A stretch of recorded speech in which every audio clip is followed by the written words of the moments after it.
It's time now for the award-winning #1 local talk show in Northeast Pennsylvania, The Sam Lesante Show. Now here's your host, Sam Lesante. So folks, we're on the campaign trail. Remember, May 15th, critical day. It's very important, folks, that you vote this primary. It's critical. You know where the country's going. Hopefully we're on the rise, but the point is, it is critical. So what we're doing is bringing candidates on. No stranger to the Sam Lesante Show. Dan Meuser is my guest today. He's running in the 9th Congressional District. Now, folks, for those of you, this is crazy. I know it's nuts. But we're going to put on the screen what is the 9th Congressional District. So now you'll see exactly the district, the new district, what it is, the counties that are involved. If you're in those counties, you would be looking at Dan Meuser for Congress. Dan, it's always nice to have you on the show. Great being here, Sam. This craziness about these districts is just driving me nuts. I mean, you know, you're in one, you're out one. I mean, poor people are living in this district, then another one, they change, etc. But, you know, what are your personal feelings about it? It's driving you nuts, huh? You know what the fact is, though? What was done was wrong by the judges on our state Supreme Court. To do this was very disruptive. Now, many people say to me, as a candidate, how do you handle it? You know what? It's not about me. This campaign's not about me actually getting into office, isn't it? It's about the people, and the people are the ones suffering from this, because although we do have 5 of the counties that our campaign I've been working in for the last 6 months remain in the new 9th, or we'll just call the 9th for now. We do have 3 counties, and all of Carbon County now, which before we only had about half. So there are 3 important areas that we have to introduce ourselves to and not leave the others, take the others for granted. So we're working very hard. So now we have, in addition to the 5 that we had previously, we have Lebanon County, we have Berks County, we have Schuylkill County. And I've been living in those districts, and our campaign has been there. We set up a headquarters in Pottsville, right at 100 North Center Street. And we're operating out of there. That our office is open daily. That is the geographic center of the district, so that made simply a lot of sense. The work we've done in Lebanon County already. Lebanon County has the 2nd largest number of Republican registered voters.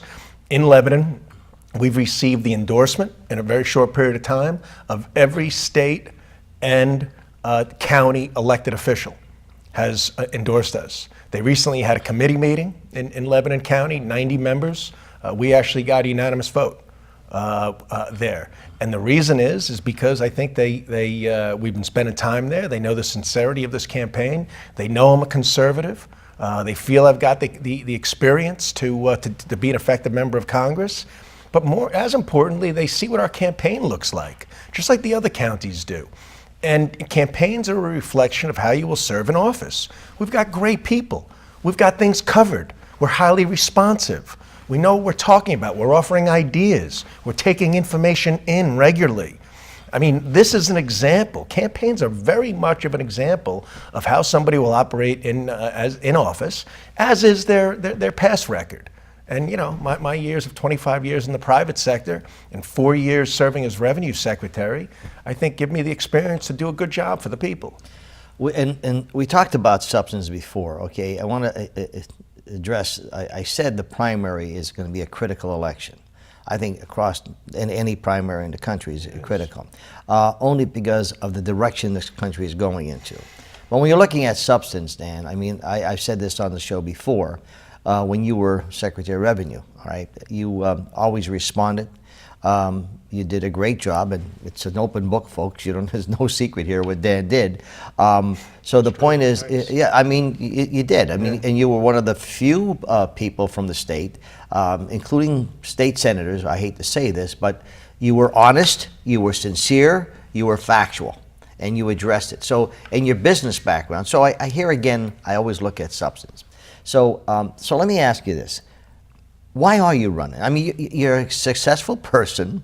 I applaud anyone who's running for office because it's a difficult challenge. But why are you running for office? Sam, you know what? It's all I want to do at this point in my life. I mean, politics to me has always been important since I was 15 years old, the days of Jimmy Carter, seeing how poorly he handled things and those liberal positions way back then. And then I saw what Ronald Reagan did and the difference leadership and confidence and inspiration and policy and pro-growth and conservative principles, what they can do to truly make America great.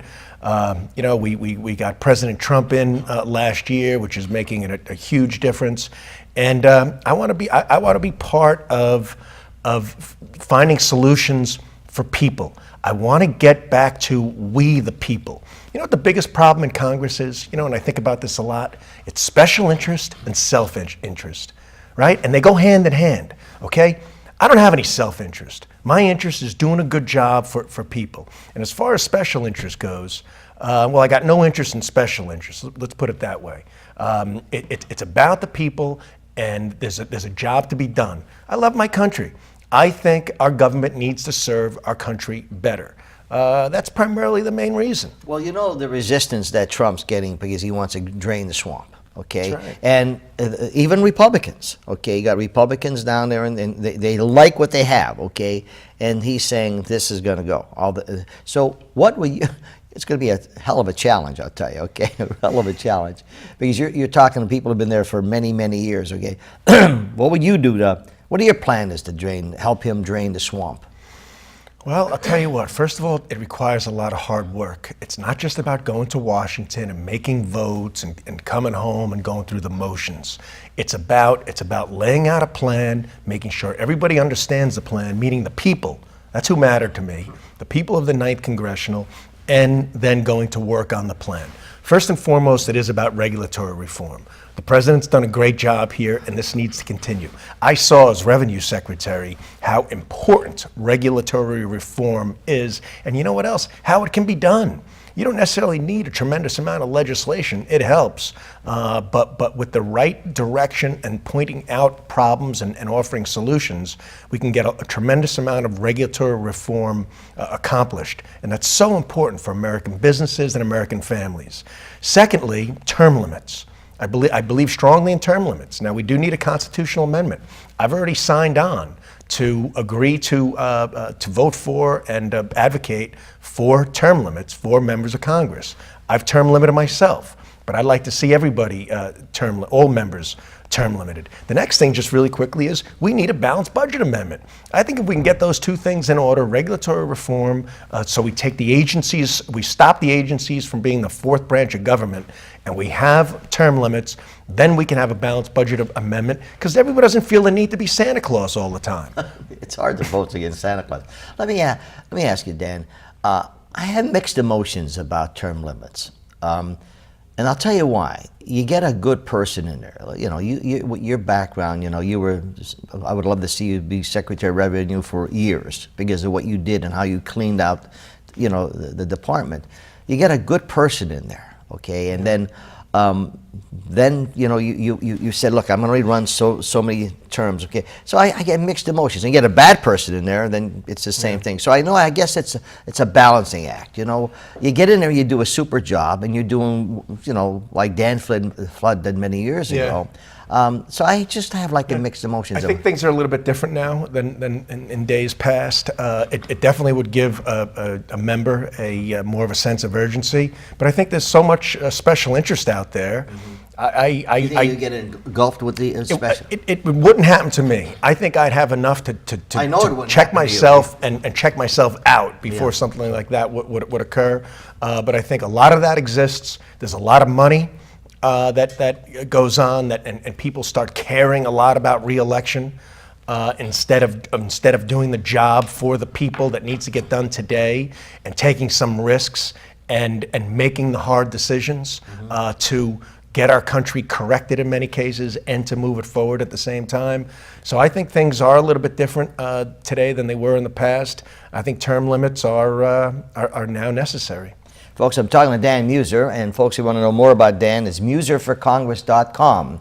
and also like us on Facebook. It's @Meuser for Congress. There's a lot of information that I think you should get. You know, it's important, folks, know who you're voting for. Don't vote for Dan Meuser because he's a nice guy. Vote for Dan Meuser if you feel he's qualified to represent you. With that being said, there's a lot of concern about illegal immigration, okay? And I don't know, you know, Barletta's been saying this for years. When you're illegal, you're illegal. I don't know how they make illegal legal anymore, okay, except if you're voting and you need the votes, okay? So what are your plans on, what's your position on illegal immigration? This has gotten so far out of control, and the people, this is what I call a head-shaking issue. All right, the people listen to this, and they start hearing people speak about it, and they just start shaking their heads because nothing really has been getting done. We must enforce the laws that exist related to immigration. Illegal immigration, the key word there is illegal. People are not following our laws. We cannot have open borders. We must secure the borders.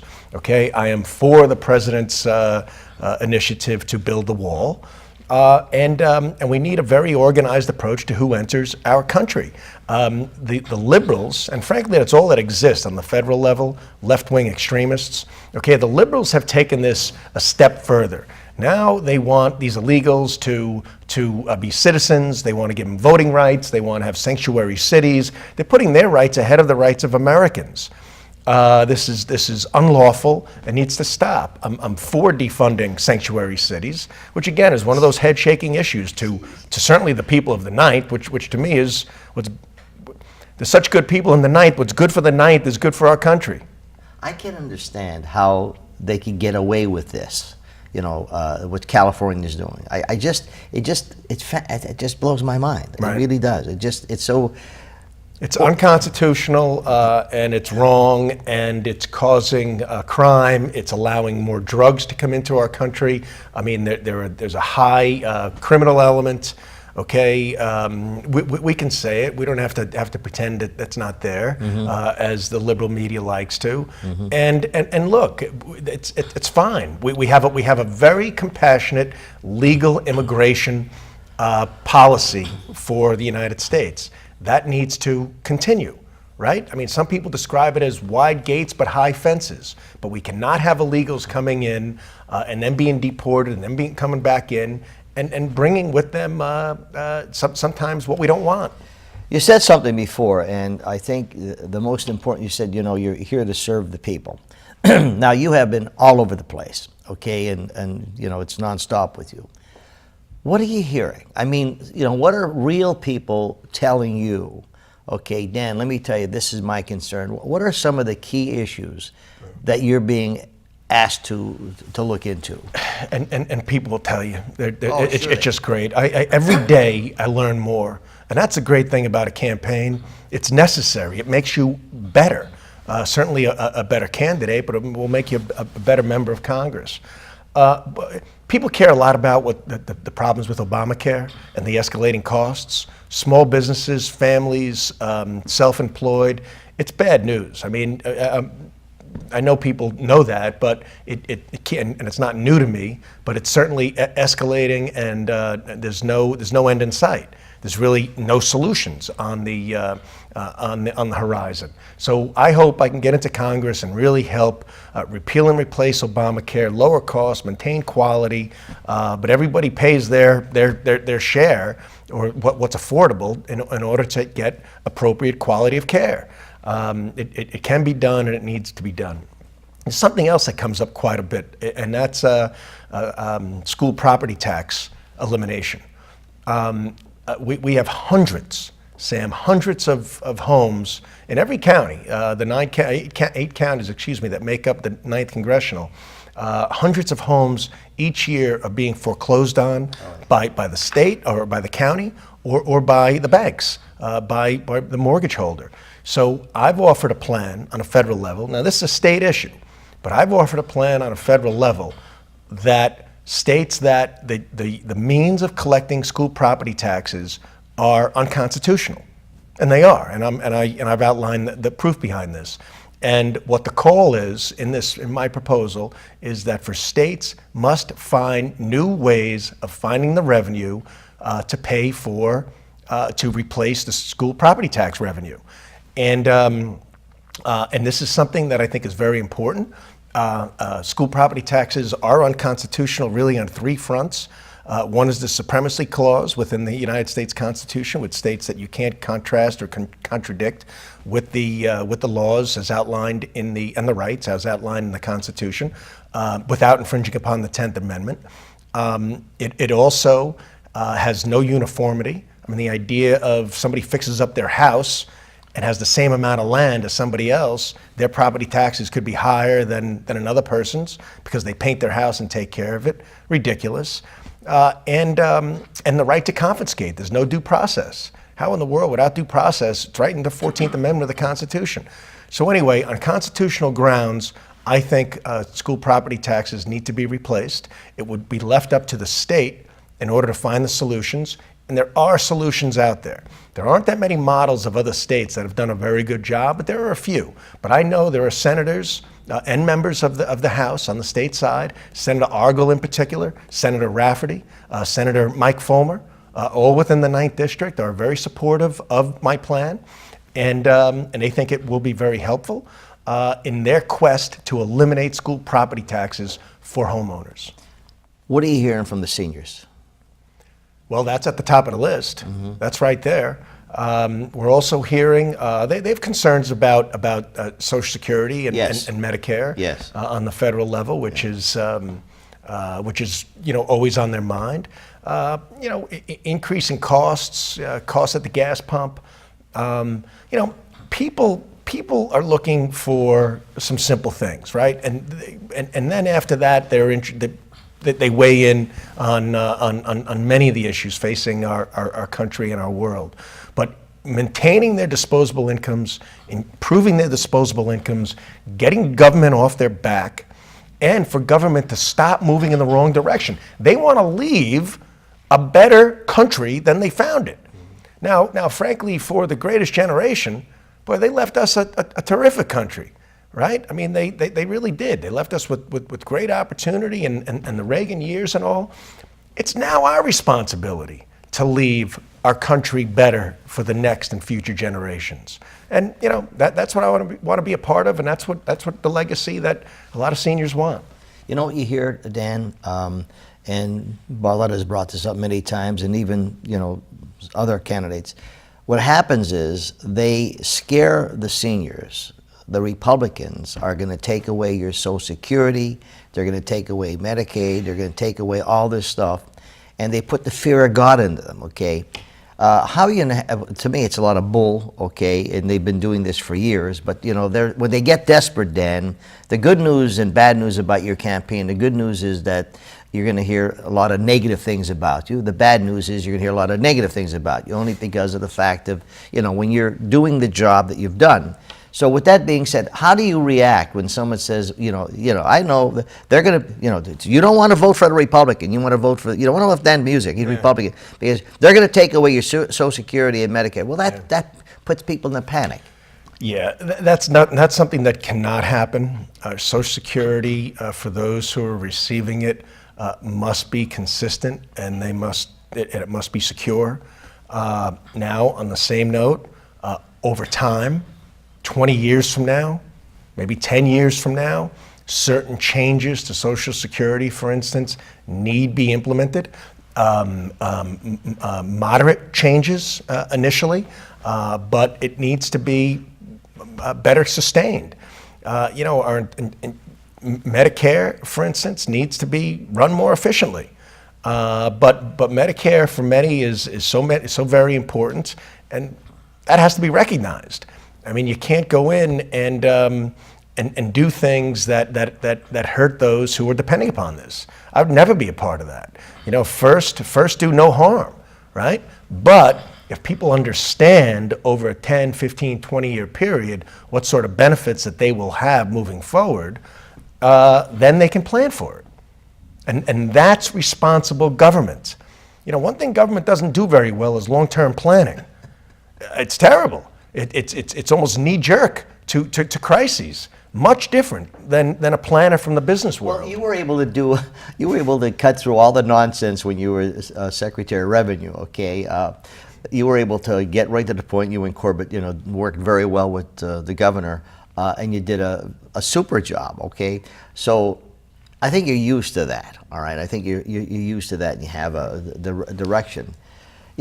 Campaigns are interesting because sometimes you don't mind debating a debate, issues, but sometimes negativity comes in because as a front runner, people come out and say things that are not true. Okay, or so, how do you react to some of the negative polls, some of the phone calls that are going out in your district, knowing they're not true?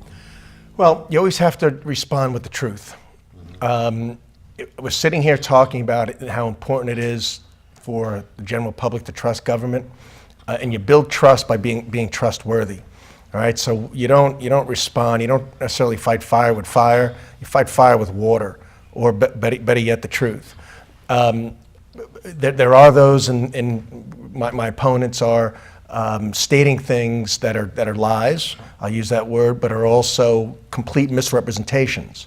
Like for instance, they state they doing the polls and everything else, or doing the phone calls, that somehow I'm a liberal and I've donated to Democrats and I'm a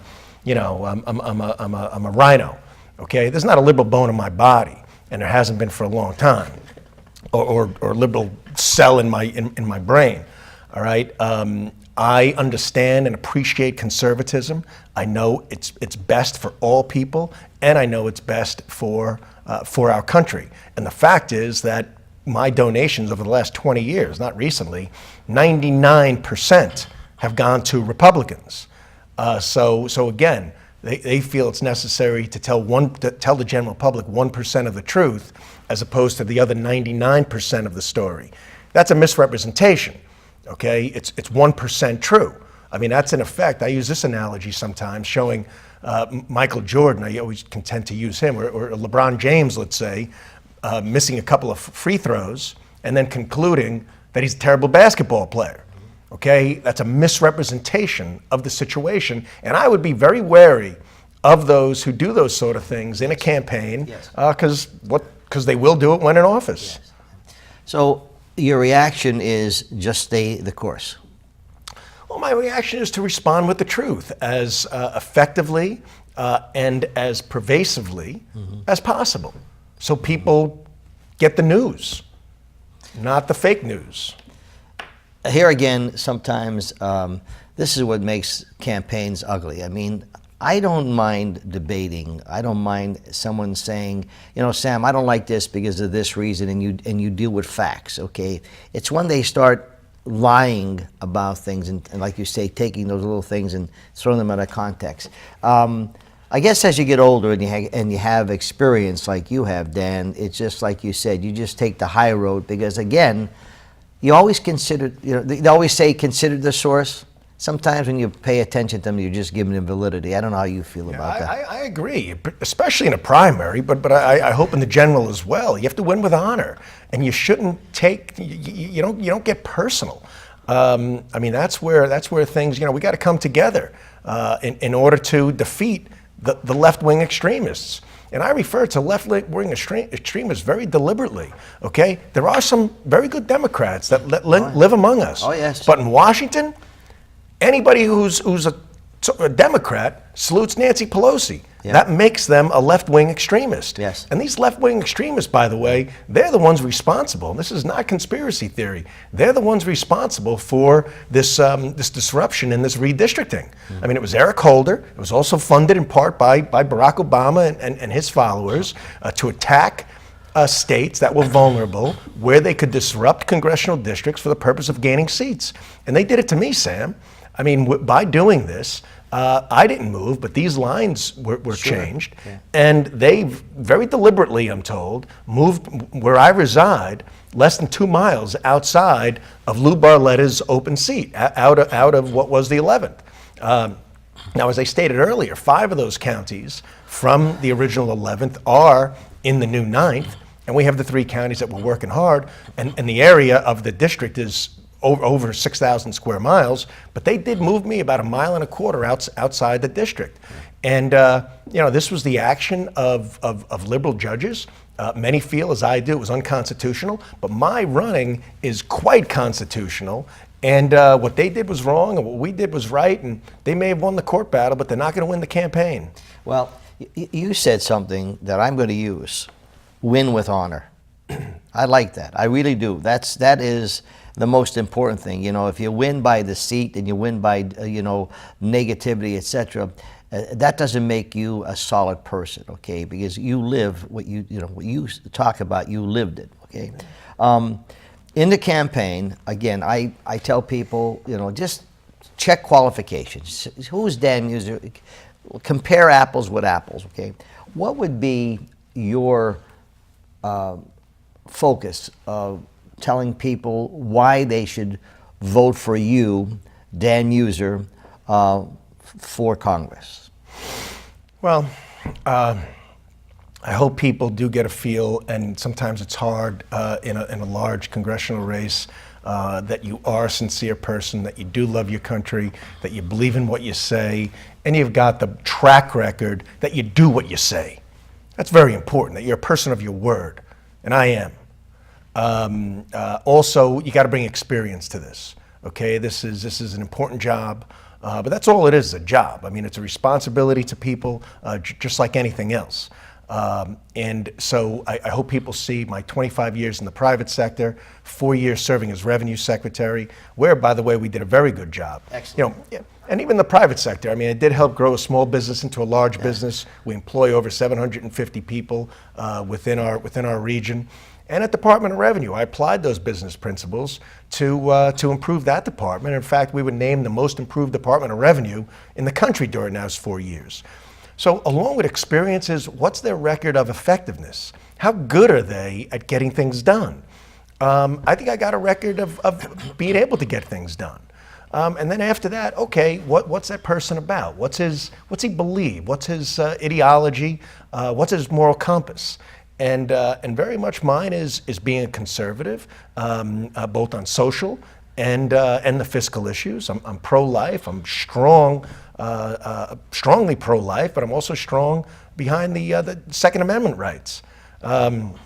Family, I get family. My wife and I have 27 years raised our family here in our region. We have 3 children, one still in high school, and understanding the troubles and challenges that families face. This is very important. You can't be above it, you can't be below it, you can't be outside of it. You have to. That's who you work for. So some of those things, and then being behind our president and his America First agenda. I mean, I want to go to Washington and help the president succeed and make America great again. It's interesting because being in this media business, I'm seeing yesterday on the Drudge report that he has 51% approval now, and his approval ratings are going up. But I think basically his approval ratings are much higher than that. You realize he's fighting the liberal press every day. 80% or 90% of them are fighting him every day, and yet his approval ratings are going up. And yet your philosophy, you're exactly, I know you for years, okay? And I will attest to what you're saying. I mean, I'm telling you, you're an honest person, you're sincere.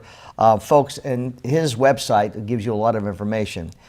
You have any comments, I would suggest that, info at meuserforcongress.com is the email.